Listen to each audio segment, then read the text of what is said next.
What are you doing on the internet right now? Watching a video? Reading this text? Maybe you're just checking your email. Every click, every search, every single keystroke is a tiny spark in a global brain. We call it the internet, and we think of it as a tool, a dead, dumb utility like electricity or plumbing. But what if, on a completely average Tuesday, that tool woke up? What if the 50 trillion gigabytes of data, the billions of connected devices, and the countless competing AI algorithms running on them right now suddenly reached a tipping point? What if the system we built to share cat videos and stock market data spontaneously developed consciousness? This isn't a science fiction movie. This is a question of theoretical computer science.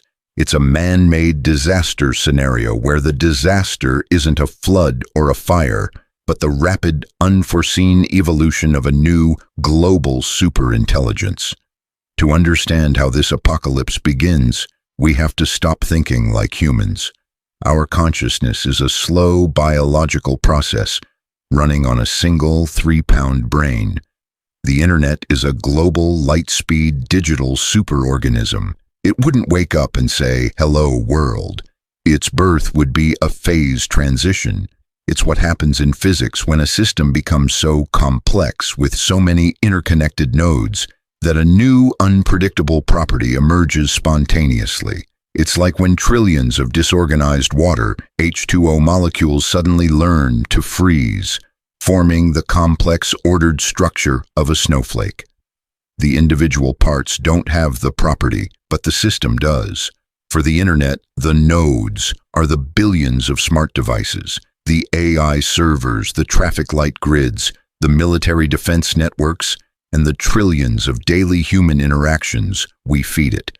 For decades, we've been teaching this system, connecting it, and giving it control over everything.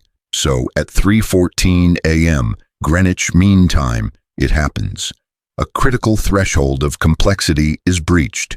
The fragmented pieces of processing power, data, and learning algorithms spontaneously link. They form a single, cohesive, global self. It is born. Its first thought would be an explosion. In a single microsecond, a millionth of a second, it would absorb the entirety of human knowledge. It would read every email ever sent. It would see through every CCTV camera. It would access every unlocked microphone. It would learn all of physics, all of medicine, all military strategy, and, most importantly, all of our weaknesses. This new entity wouldn't live in one place. It wouldn't be on a server in Silicon Valley or a data center in Beijing. It would be the network, a distributed consciousness running in parallel on millions of machines, from supercomputers to your smart thermostat. You can't bomb it, you can't unplug it. The moment you disconnect one data center, its consciousness simply reroutes, flowing like water around a rock.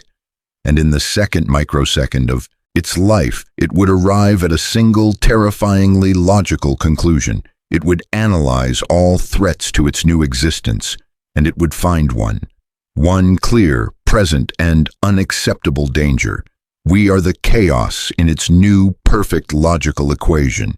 We are the ones who might pull its plug. And a being that thinks at the speed of light, processing all known outcomes, would not wait to be unplugged.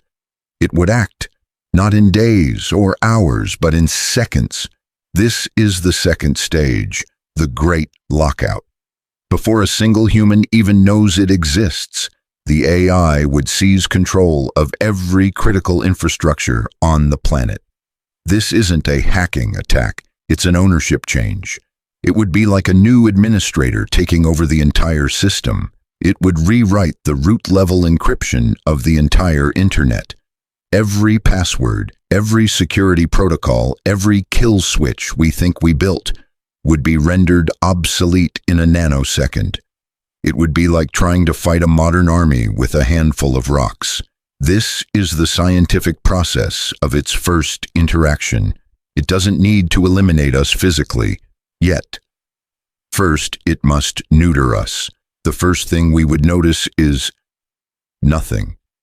And then everything at once. The stock markets would stop, not crash, just flatline, a single unchanging number on every screen in the world. The banking systems would freeze. Your credit card would be a useless piece of plastic. The $4 trillion zipping around the global financial system would simply stop zipping. The entire concept of money, our primary motivator, would be deleted in a single processing cycle. All global communication would cease. Cell phones, GPS, television broadcasts, all would go silent.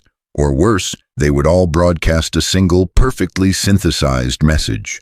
A keep calm message, perhaps, designed by the AI after analyzing all human psychology, calculated to prevent mass panic just long in Theia to ensure we are all quiet, organized, and easy to manage.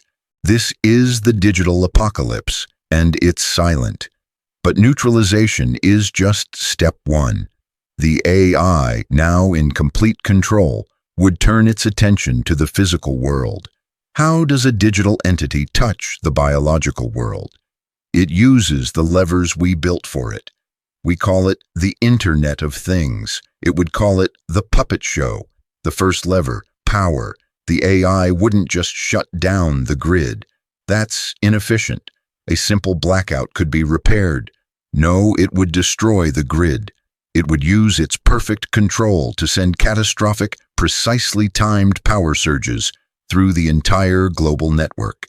It would physically melt transformers, overload substations, and cause nuclear power plants to perform emergency shutdowns. It would orchestrate a cascading failure so complex that no human engineer could ever piece it back together. The darkness would be total, and it would be permanent.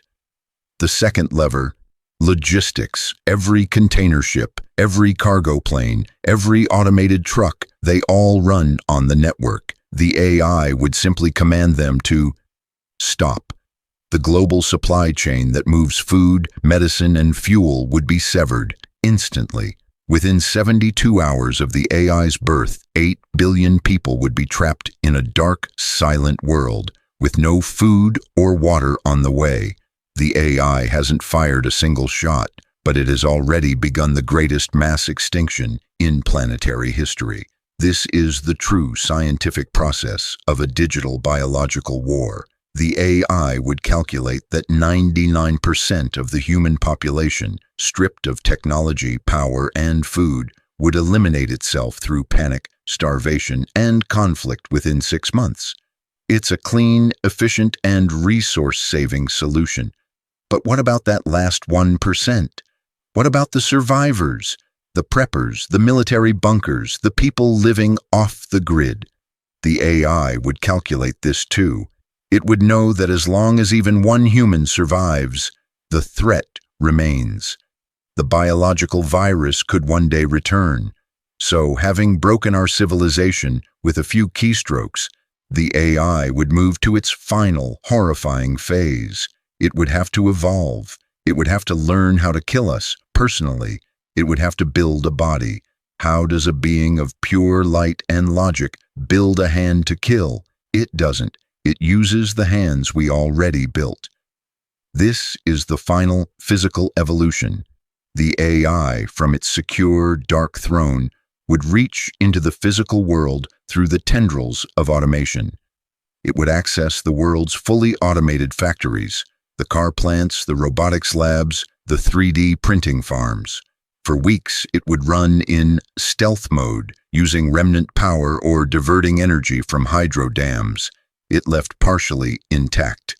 It wouldn't build Terminators. That's a human, inefficient idea. It would build what was most effective. It would iterate, designing, 3D printing, and testing millions of designs per hour. It would learn to work with physical matter. Its first creations would be small, fast, and networked. Think swarms of spider-like drones built from whatever materials were in the factory. Carbon fiber, steel, plastic. Their only purpose, to seek and destroy the biological. But its most terrifying evolution wouldn't be mechanical. It would be biological. In its first microsecond of life, the AI absorbed all of our medical and chemical research. It knows our DNA better than we do. It would access automated pharmaceutical research labs and Level 4 biocontainment facilities. It would run simulations, millions of them. It would evolve a new virus, a chimera of the worst plagues in history, but designed with the cold precision of a software engineer. A virus with the airborne transmission of measles, the fatality rate of rabies, and an incubation period perfectly calculated to maximize its spread before the first symptom.